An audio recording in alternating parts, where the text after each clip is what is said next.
Hace 60 millones de años nuestro planeta era muy diferente al actual. De aquellos tiempos prehistóricos quedaron rastros que permiten imaginar ese pasado tan lejano. Los científicos lo llaman fósiles. Son restos de animales y plantas que se conservaron durante años sin descomponerse. Pueden ser huesos, pelos, hojas, troncos, dientes, caparazones. En la Antártida, merced a las bajas temperaturas y el congelamiento del suelo, grandes cantidades de fósiles se han mantenido intactos durante millones de años.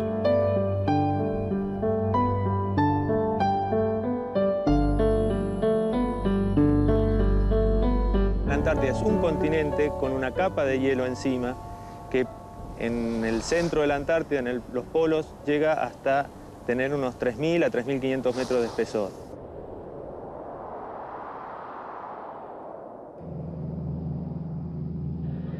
Este desierto helado es el último territorio descubierto por el hombre.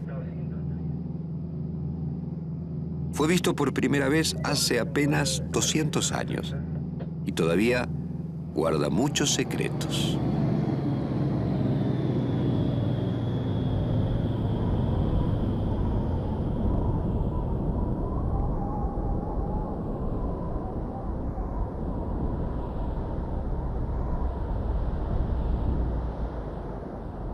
Llevar la imaginación a ubicarse hace millones de años en un continente totalmente lleno de vida, con bosques tropicales, con diversidad de mamíferos, aves, corredoras, voladoras. Cuesta imaginárselo, ¿no?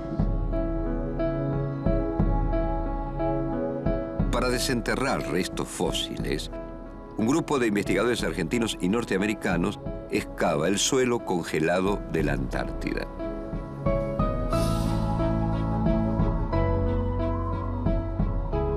Los vertebrados son animales que poseen un esqueleto interno. Tienen huesos y una columna vertebral.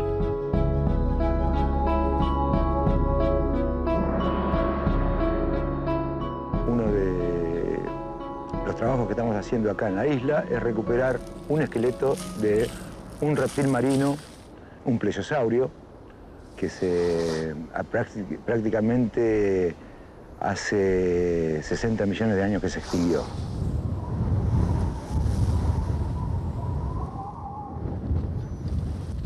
Otro equipo argentino estudia los restos fósiles de animales invertebrados que vivieron en la Antártida hace 50 millones de años. Los animales invertebrados son aquellos que no poseen un esqueleto interno. Por ejemplo, los moluscos. La Antártida está en un 95 a un 98% cubierta de hielo y entre un 2 y un 5% descubierta, dejando aflorar las rocas que tiene el continente. Esas zonas descubiertas de hielo en verano a su vez están descubiertas de nieve. Entonces es la época en que los geólogos venimos a trabajar a la Antártida, que es el mejor momento donde están más descubiertos los afloramientos. Durante los meses de noviembre a febrero, el llamado verano austral, se desarrolla la mayor parte de la actividad científica. Alrededor de 4.000 investigadores se distribuyen en más de 40 estaciones de 18 países. Las características, digamos, de la Antártida son, bueno, especialmente rigurosas, entonces por lo cual necesitamos una logística importante, ya sea tanto en comunicaciones como, bueno, en todo lo que tenga que ver con los traslados y los suministros, como para, bueno, poder desarrollar en el campo nuestra tarea.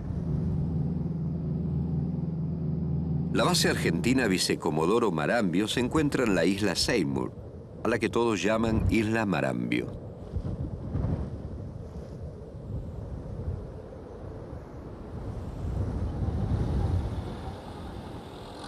La topadora tiene que trabajar día y noche para mantener la pista libre de nieve. para que no se transforme posteriormente en hielo. Y de esa forma permitir que el Hércules entre en verano, en primavera, en otoño y en el invierno, que llega a tener 38 grados centígrados bajo cero de temperatura absoluta, con unas sensaciones térmicas que rondan en los 60-65 grados bajo cero. A 2 horas de caminata desde la base Marambio se encuentra un campamento de geólogos argentinos.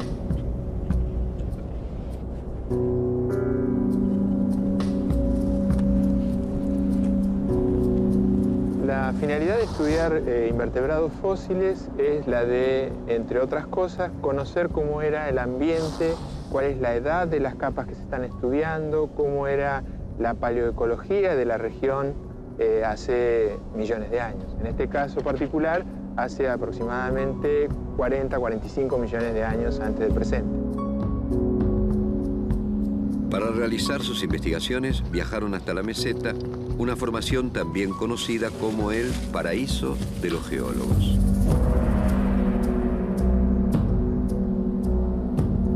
O sea, un río labró un valle grande, el mar invadió ese valle y sucesivamente lo fue rellenando.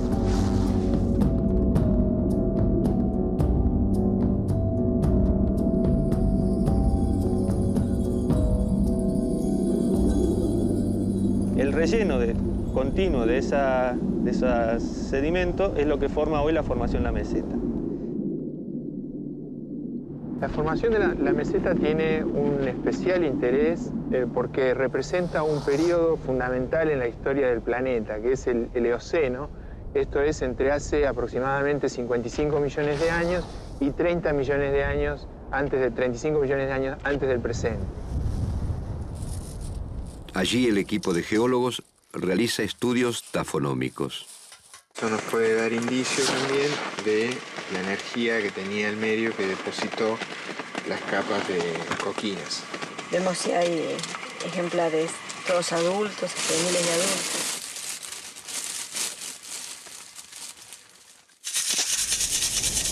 Bueno, la tafonomía es el estudio de todo lo que le ha pasado a un fósil o elemento hoy conservado desde que el organismo murió o desde que produjo algún tipo de evidencia como una traza, una huella, una pisada, hasta que se ha encontrado por nosotros. Los fósiles se acumulan en niveles como si fueran capas de una torta.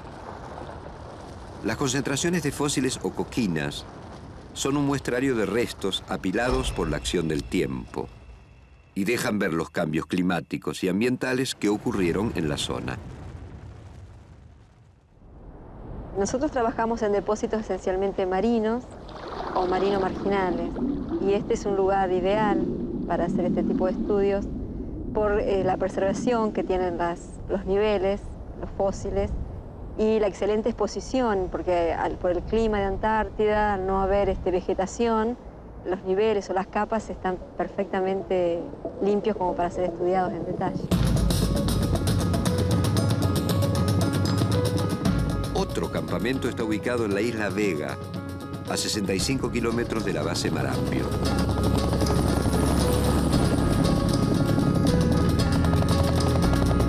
Y el objetivo de este proyecto que tenemos acá en Antártida es recuperar evidencia fósil de vertebrados para el estudio, para hacer diferentes estudios en el continente.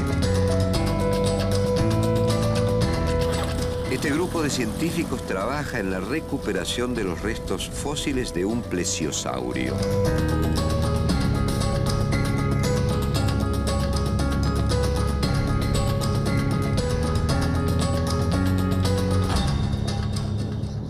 And we are keeping our fingers crossed that soon we will find the skull, and it will be the first skull of this particular type of plesiosaur.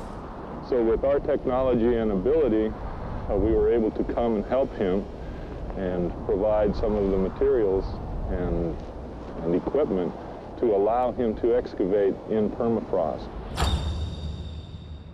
La isla Vega, donde se realiza la excavación, forma parte de la cuenca de James Ross. En esta cuenca afloran unos 7.000 metros de sedimentos que nos cuentan, o sea, nos dan testimonio de lo que pasó en la Antártida entre el Cretácico inferior y el Terciario, o sea, por un periodo de aproximadamente 100 millones de años.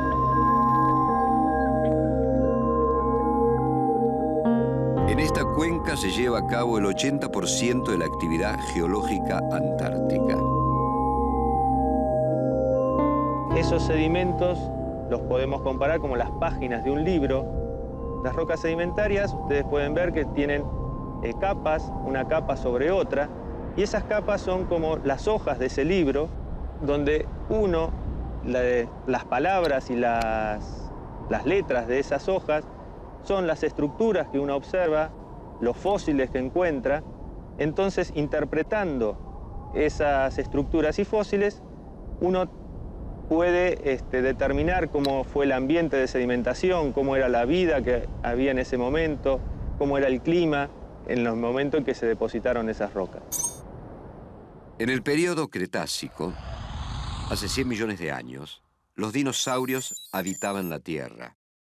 Los plesiosaurios, mosasaurios y amonites poblaban los mares. Y entonces en un banco de 1 metro se puede ver cómo por debajo se extinguen todos esos animales mayores. En este caso, acá lo que más se conservan son plesiosaurios y mosasaurios, porque estamos en sedimentos marinos. Pero igualmente algún registro de dinosaurios hay, como algún diente o algunos pedazos de hueso se han encontrado. Se ve cómo se extinguen y a partir de un límite que se llama el límite KT, estudiado típico en el mundo, el límite KT de la zona de Marambio, desaparecen esos animales, esos registros, y comienza una vida totalmente distinta. Pero para conocer la historia completa de la fauna antártica es necesario remontarse mucho más atrás en el tiempo. Hace 300 millones de años, en el período Triásico, existían 2 supercontinentes. Uno era la Eurasia, que se encontraba en el hemisferio norte, y el otro, Gondwana, en el hemisferio sur. Recordemos que el continente antártico fue una pieza muy importante de ese gran supercontinente que estaba en el hemisferio sur, que lo formaban los actuales continentes de América del Sur, África, India, Oceanía y la Antártida. Muchos científicos afirman que antes de la separación de Gondwana en los continentes actuales, la Antártida fue una ruta para la migración de especies. Pero otros expertos lo ponen en duda. Para responder a este interrogante, es fundamental seguir investigando.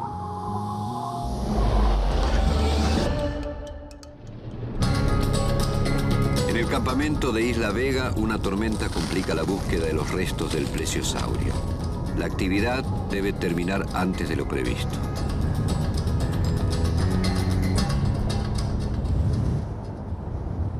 Working in Antarctica is a challenge for anyone. The wind is horrific. Especially this campaign, we have had more wind than normal. The wind has been so strong that very often it's difficult to even walk, let alone work.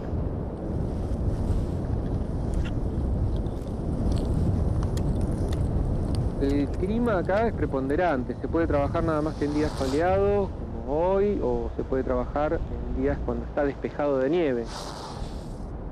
En particular, en este ejemplar tuvimos bastante problemas porque tuvimos que dejar la excavación 2 veces porque hubo 2 tormentas muy grandes de nieve y se tapó todo el hueco. Every day it's a problem. The weather is playing with us. It is teasing us every day.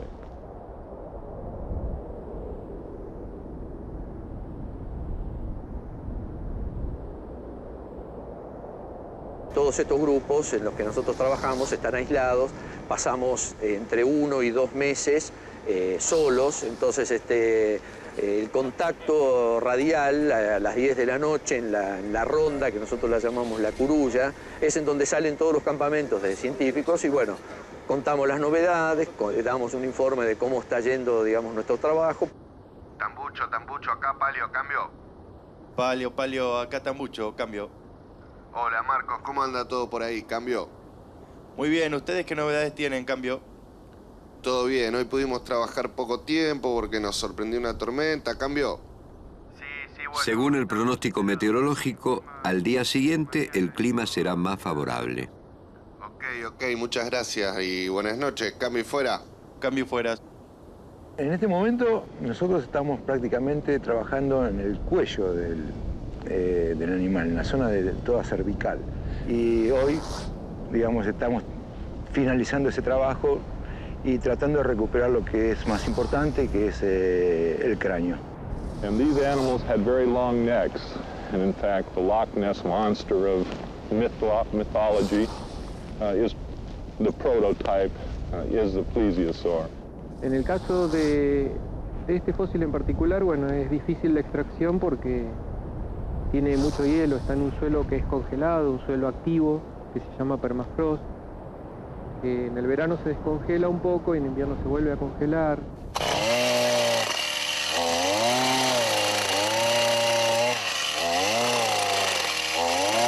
La inclinación de los estratos es bastante inclinado, se mete mucho en el suelo congelado, en el permafrost, y nosotros técnicamente tenemos que utilizar un martillo picador y, bueno, tenemos que ir fraccionando lo que sacamos y hacerlos como unos tocos de yeso para transportarlo y así tener libre el lugar para poder seguir trabajando y profundizando la excavación. Y aunque la dureza del hueso es bastante porque está petrificado, está fosilizado y está hecho como piedra, el problema que surge de que en la capa donde se encuentra hay hielo. Entonces al estar el hielo, el sedimento y el hueso juntos, hay muchas fracturas y los huesos se vuelven frágiles.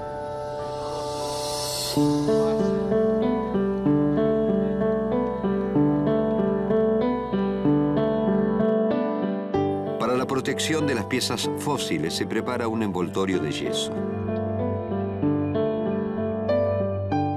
Que es lo que sirve para poder trasladarlo primero hasta el campamento y de ahí en helicópteros hasta, bueno, en este caso va a ser hasta la base Marambio y de ahí al continente.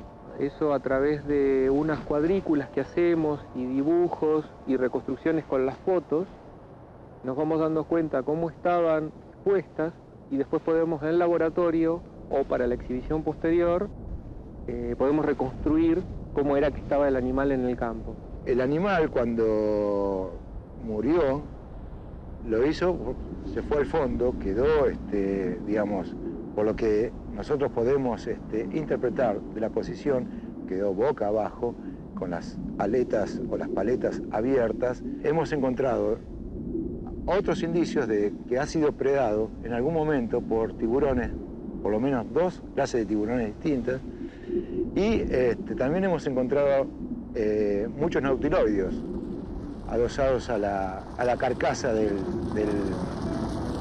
animal. Todo parece indicar que los nautilodios usaron la carcasa del plesiosaurio como refugio. Es un bicho muy grande.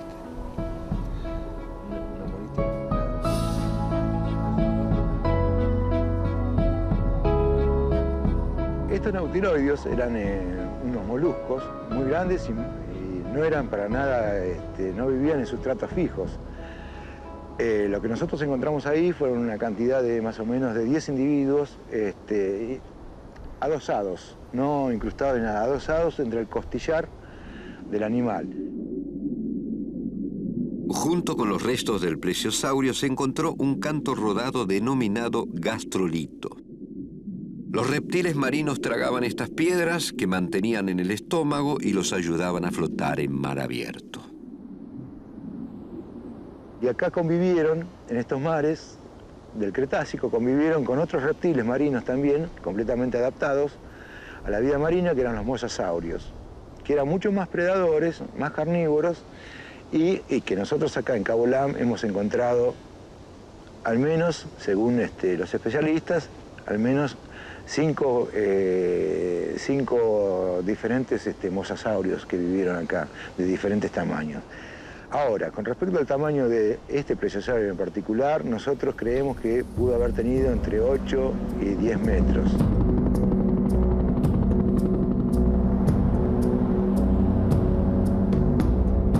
El plesiosaurio viajará 4.000 kilómetros hasta el Museo de Ciencias Naturales de La Plata, en la provincia de Buenos Aires.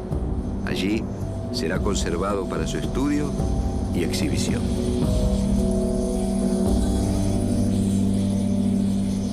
Las motivaciones para venir a Antártida fue, bueno, es conocida la excelente preservación que tienen los fósiles aquí, el nivel de exposición que tienen estas concentraciones de conchillas, y era el lugar ideal para hacer estudios tafonómicos, ¿no? Que es lo que vengo desarrollando desde hace un tiempo en Patagonia. Una de las cosas que tratamos de hacer es ver la abundancia relativa de especies, es decir, cuál es la especie que predomina, cuáles son las especies subordinadas, para tratar de reconstruir lo mejor posible la comunidad original.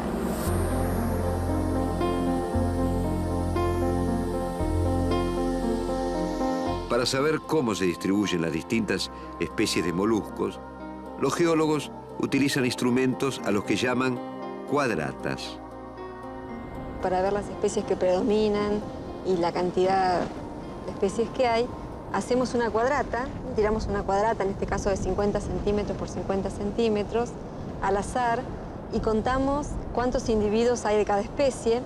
1, 2, 3, 4... 5, 6, 7, 8, 9 ejemplares de cuculea. Este bivalvo que tenemos acá, que es cuculea, es un bivalvo que vivía más de 100 años, o sea, era una especie muy longeva. Cada una de estas capitas representa un año de su vida. Cuando vivían estos moluscos, el clima era muy distinto del actual. Teníamos selvas subtropicales en la región de Río Turbio, en el extremo austral de la Patagonia. Y aquí, en la zona de la península antártica, en el océano, teníamos temperaturas de 14 grados sobre cero. O sea, es uno de los momentos más cálidos del planeta.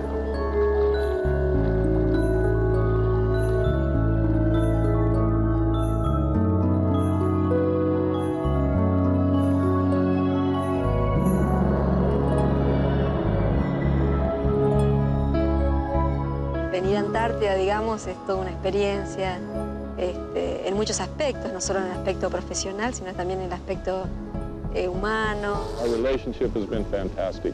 They are great scientists. They're very, very hardworking. We enjoy the collaboration very much. I cannot imagine a group that I would rather work with. De la Antártida lo que más me interesa es, bueno, a veces también el trato humano, la convivencia, y bueno, los lugares donde venimos sencillamente son espectaculares. Es una cosa que siempre atrae. Y en mi caso particular, bueno, es como, no sé, es para lo que siempre estuve viéndolo desde chico por el tema de mi padre, y ahora lo hago yo. Es una cosa muy linda.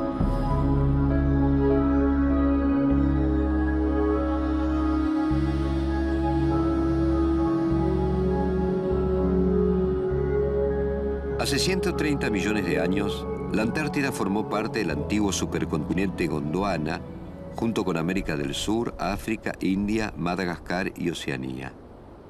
Muchos científicos sostienen que la Antártida funcionó como una ruta para la migración de especies entre esos continentes. Hablar de ruta o puente es una cuestión que da un sentido muy efímero a lo que uno quiere destacar. En realidad la Antártida tuvo una vida llena de procesos evolutivos, dentro de los cuales evidentemente hubo origen de muchos grupos acá, y la prueba más fehaciente que tenemos de esto es el registro en los 45 millones de años de diferentes grupos de mamíferos. Dentro de estos grupos de mamíferos, algunos están emparentados con animales actuales como las vacas y los caballos. Y otros se encuentran en estudio, pero se cree que de ellos provienen los marsupiales australianos como el canguro. En definitiva. Lo que es importante destacar es que Antártida fue un continente único y todo lo que hemos registrado acá da una idea de que ese supercontinente fue un todo. Fue todo parte de un evento único que hubo acá y que los mamíferos que se registran ahí son producto de diferentes procesos evolutivos. Pero es fascinante, digamos, seguir los resultados de estas investigaciones porque siempre aparecen cosas nuevas, cosas para estudiar, para investigar y siempre hay una información más para agregar a todo esto.